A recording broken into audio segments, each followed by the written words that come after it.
बऱ्याच गोष्टी ठरवतोस, पण साध्य मात्र होत नाहीत. आणि मग त्याचा त्रागा करत बसतोस.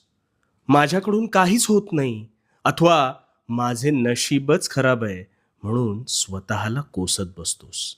हो ना? आता नेमकं कुठे चुकतंय ते सांगतो. मन लावून शेवटपर्यंत अगदी शांत चित्ताने ऐक. तुझी पहिली सगळ्यात मोठी चूक म्हणजे तुला वाटतं आहे, अजून वेळ आहे, उद्यापासून करतो. पण तो उद्या उजाडत नाही.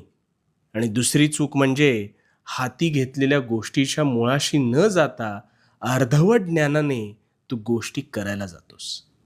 बघ, विचार करून बघ, तुझं तुलाच कळेल.